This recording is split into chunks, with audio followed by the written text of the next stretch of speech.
Hi guys, Orm Looking here from Apex Music. So back with another video.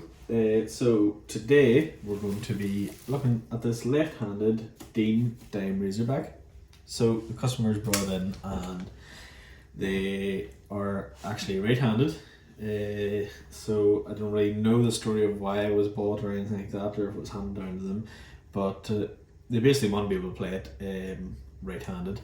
So what we're going to be doing today, the original locking nut on it is actually carved for, I don't know if you can see that, but it is left-handed.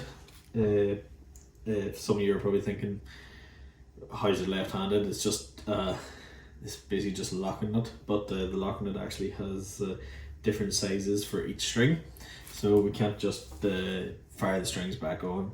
So we got this other locking nut that I had lying about. It wasn't straight down to the body one. It was one of the ones you bolt in through the back. So we've just altered a little bit by drilling out those or countersinking 2 wee holes in it. So we should be able to get on. Also, some people may not know, but in left-handed guitars, the pots are actually wired to work back to front. So you'd normally go and turn that up like that, because that's kind of what you go to do on a right-handed guitar. Even a left-handed guitar, you would be going that way. So it's actually wired backwards, so we're going to have to rewire them and maybe just switch the switch around as well, and we should be good to go. Fire a set of strings on it and give it a setup. Cool.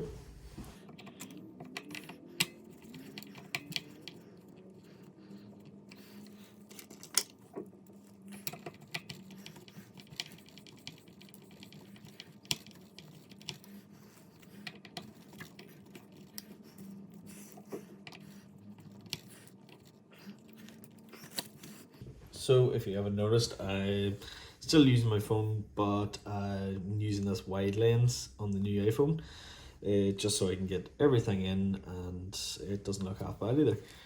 Okay, so I've plugged the guitar in just to check these electronics. So yeah, so this is the main mistake, which let me just show you. So if I was playing this guitar from this angle, I would turn everything clockwise to turn it up, but since it's a left-handed guitar, it has to be turned anti-clockwise to turn it up.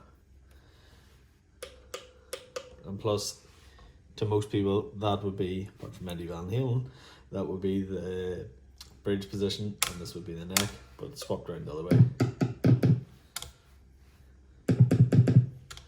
So we're going to swap the switch around, we're going to wire these the right way around. Even the plastic's still on. It's obviously a fairly new guitar.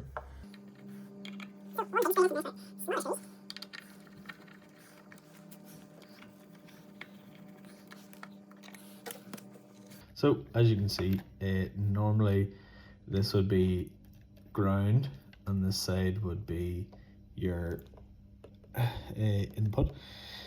So we just need to swap these two around on all the pots to make sure that they work the right way around.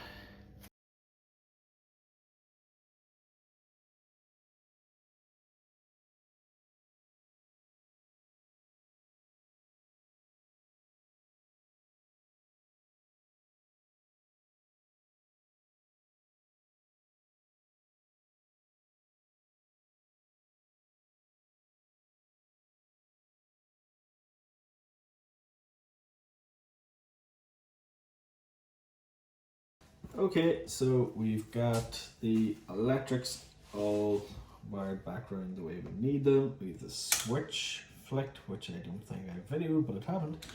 So we're just going to give a bit of a clean in the front, and then we'll put strings on and see how we go. So just using Dunlop 65, guitar polish and cleaner. Just started using this recently and yeah, get some nice results. So I'm just giving it a rough clean on the front before I get the strings on, because it'd be a bit annoying to try and get the strings around it. Now this Floyd looks very high.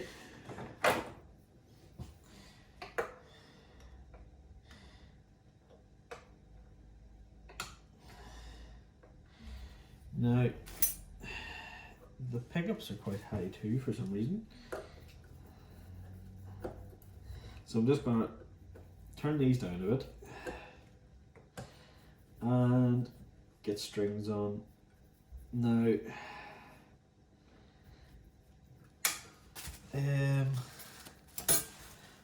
on the back here, I took the back plate off. I don't know if you can see that, but the springs are just tightened right up against the body. Springs, I don't know if I said springs, I think I said strings, but they're right up against the body, and I don't actually know why. But we're going to just get some strings on and see where we're sitting.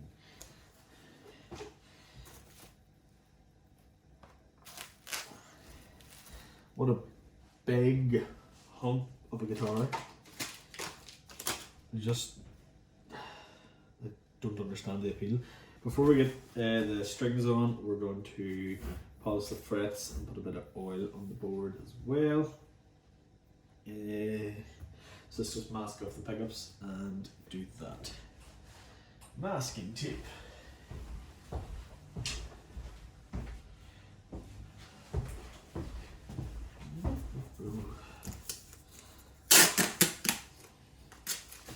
So mask off the pickups so we don't get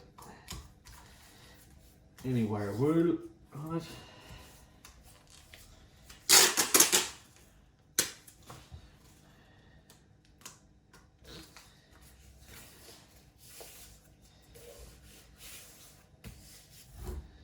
Okay. Yes, I know. I need to clean my bench. I know. That's what apprentices are for. We can clean the bench. So, little fret protector.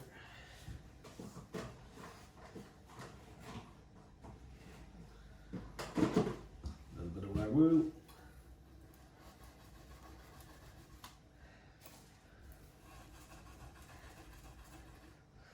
And like, there's next to no wear on these frets at all. So, you know, we could mask off the whole board, go through the grits, sandpaper, and polish them all up, but they don't need it. We have the frets are fairly clean, so no point adding the work and adding the price to the bill when it doesn't need it.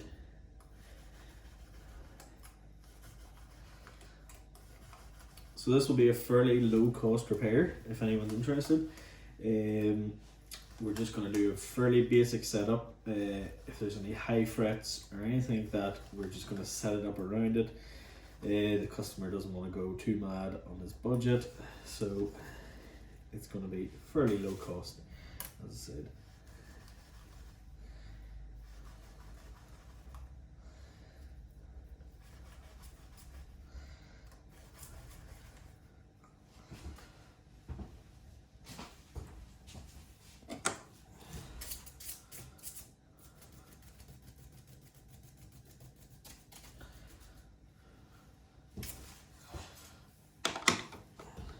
Put that there, so I remember. A bit of oil in the board as well.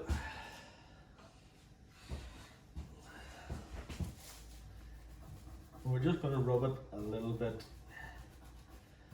more than we need to, just because there's tiny little bits of finger gunk on there. Not a lot, but just enough that when applying the oil, it will take it off.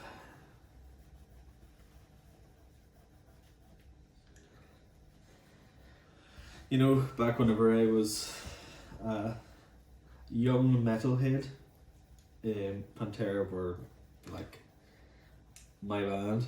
I was obsessed with them. They are a fantastic band. Let's not get that wrong. They are great, and there's so much about them that I love still to this day. But Dime Barry's guitars were just so much.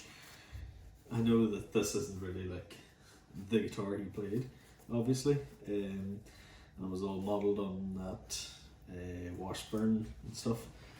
But yeah, just always found them just to be so much. I had a friend who loved Dimebag, so he had a couple of Dimebag guitars. Never got on them. They do play nice when they're all put together and set up.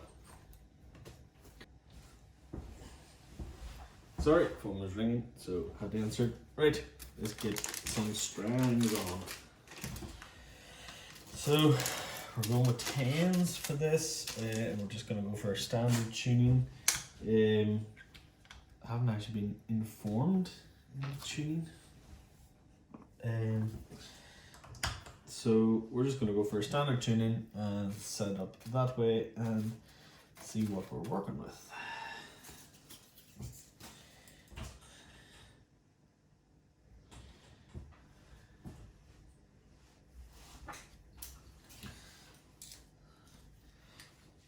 So since it's a Floyd Rose, we're going to cut the ball ends off the end and get it in. Just going to put the trim arm on to help me lift this up.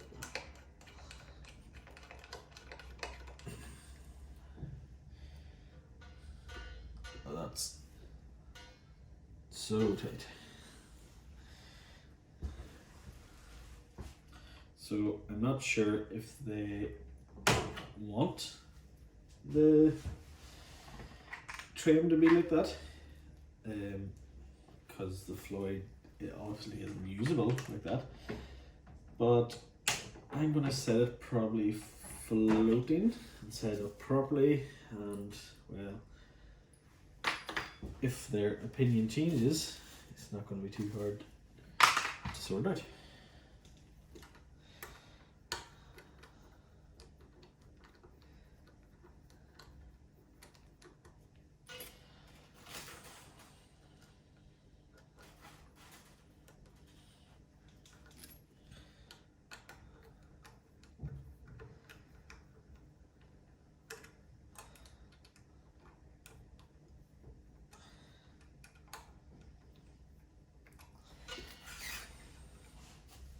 So we've got a Floyd Rose Special.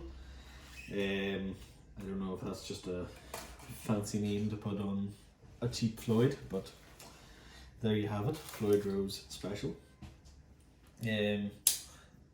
Personally, not a fan of Floyd Roses, because, well, I just never use them. They're fun when you're, 16. But I honestly would never find myself using one, and the amount of work that is involved maintaining them, or if anything goes wrong, just puts me off, to be honest.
So the truss rod is a little bit funky.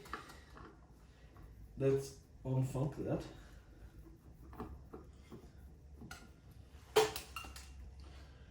Don't lose the screws.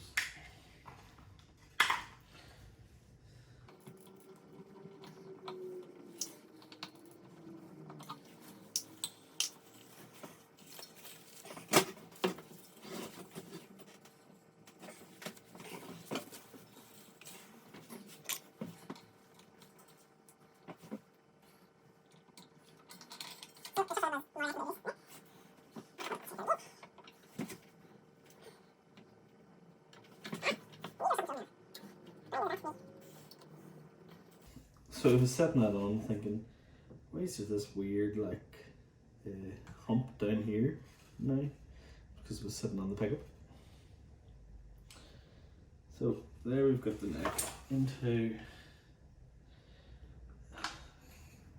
just a wee bit of a backbone, so that by the time the string pressure pulls it, it should pull the neck straight, or maybe just in a little bit of a forward bow.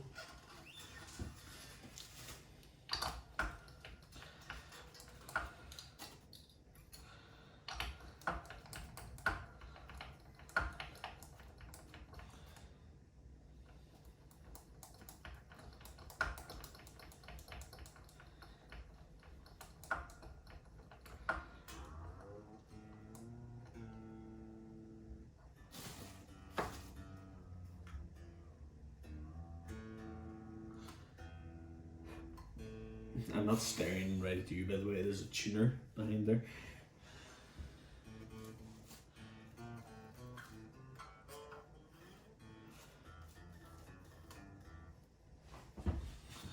Let's just get the strings up before we check anything else.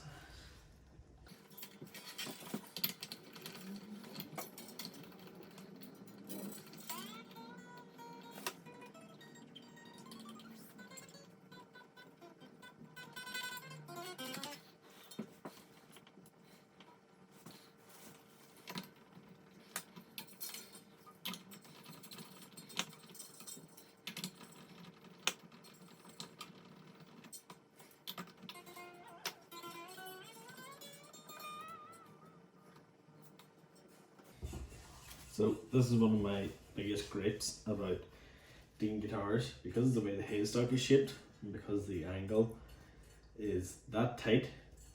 The G string always seems to pull out of the slot a little bit, so then when it comes to actually clamping that down, as you can hear, when it slides into the position it should be into, the G string is going to go very sharp.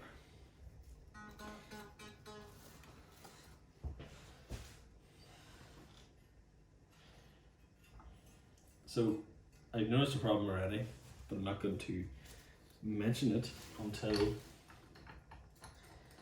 all the strings are on.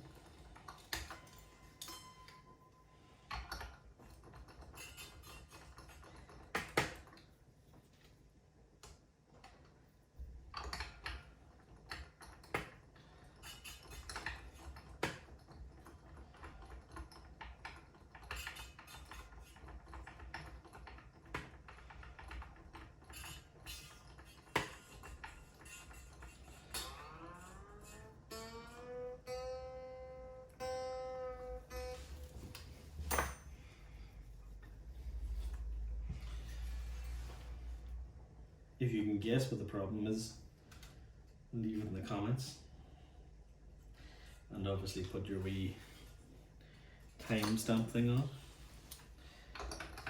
See who can guess the problem first.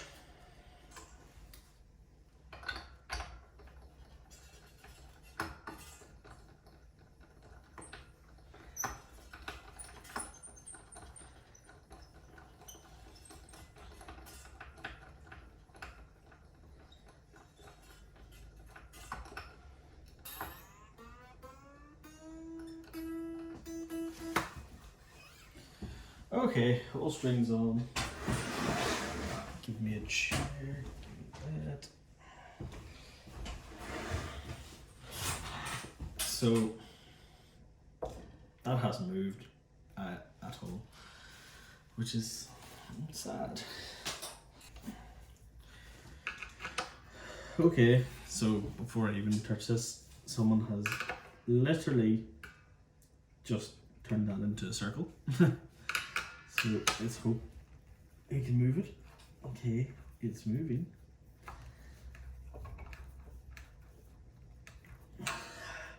Why?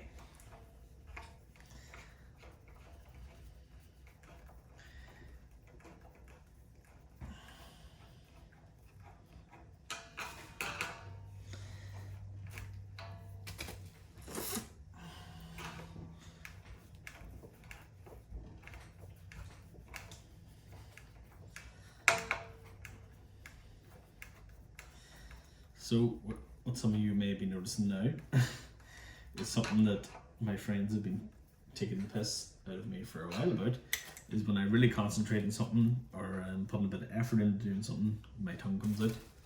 So please don't laugh. It's mean.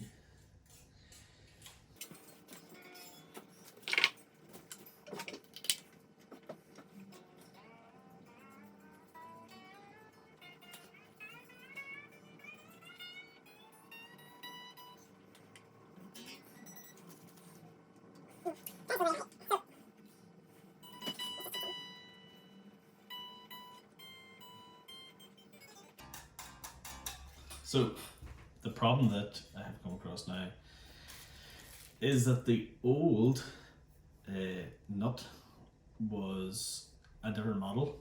So this is an LH43 or something. This is an R or something of the other. It fits perfectly, but the actual depth of each of the strings is slightly higher than the original. So what I'm going to have to do is either find another nut that fits, alter this one, which I don't want to do, because I want the client to still have the option to switch back to left-handed if need be. So what I'm probably going to do is alter this one and bring it down, but we'll get everything else set, take that off then and go from there.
So the trem was really high, a lot higher than I even thought it was, but hopefully that's it brought down close enough now.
So we've got it tuned up. Just going to give it a bit of a play to get an idea of what's going on.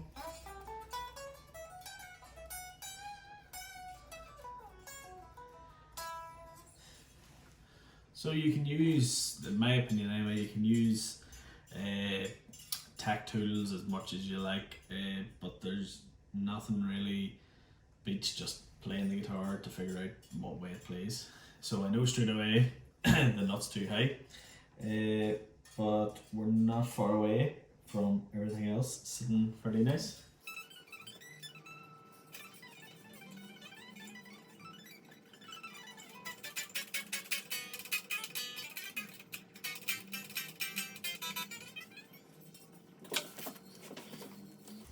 Okay, so everything is sitting fairly nice.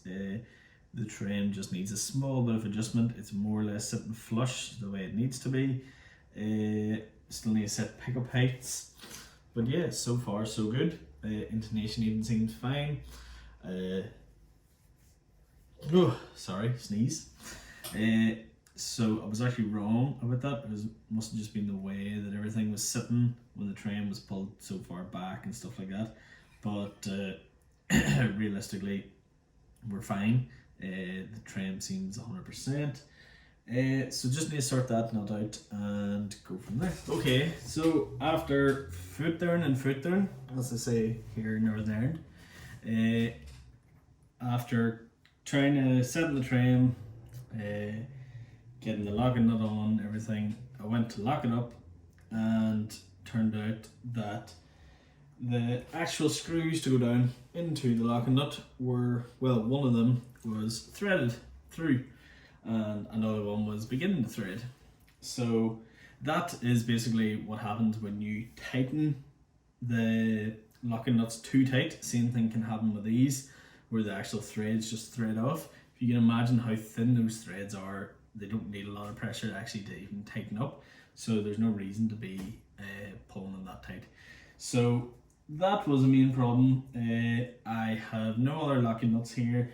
I have no other actual screws either, and if we were to get into that, then it would have just been a bit of a nightmare waiting on parts to arrive at the moment. So then as well, I then noticed that the trem itself isn't pulling back right, and I can see there when I took it off and looked that the actual blades are dulled on it, which is quite surprising how well this guitar seems to be kept.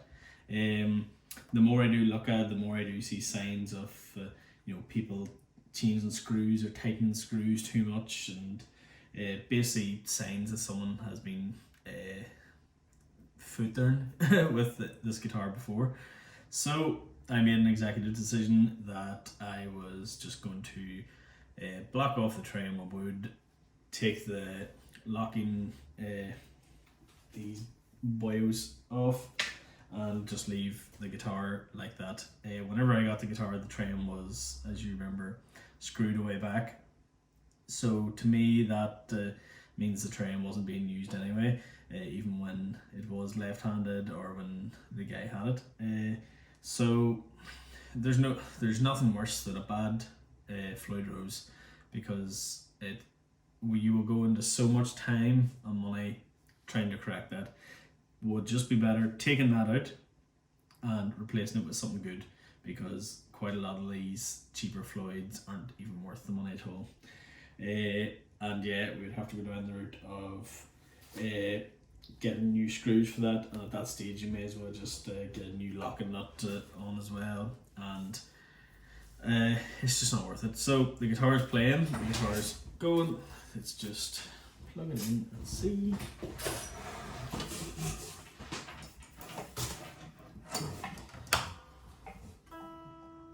So just going to tune it up, stand here like an idiot.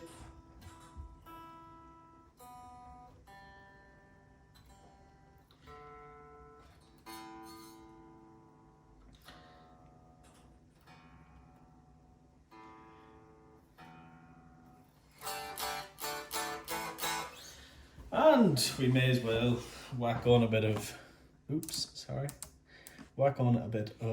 overdrive and have a bit of fun.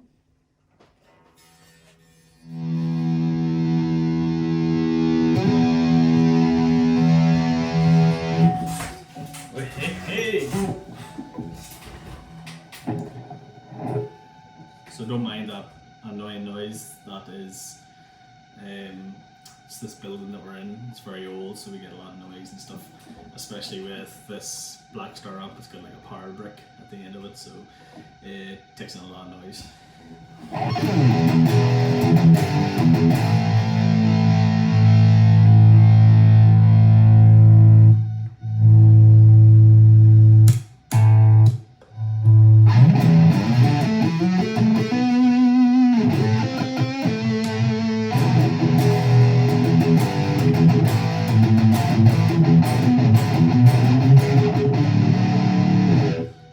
So there we have it. We have this left-handed Dean Dime Razorback switch to right-handed.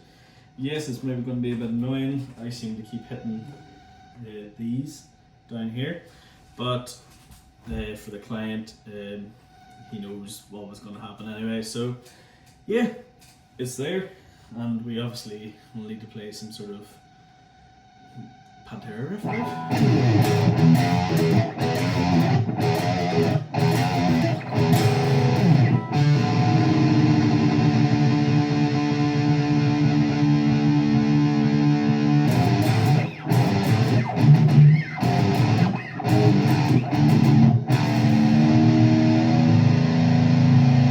So this thing's so big.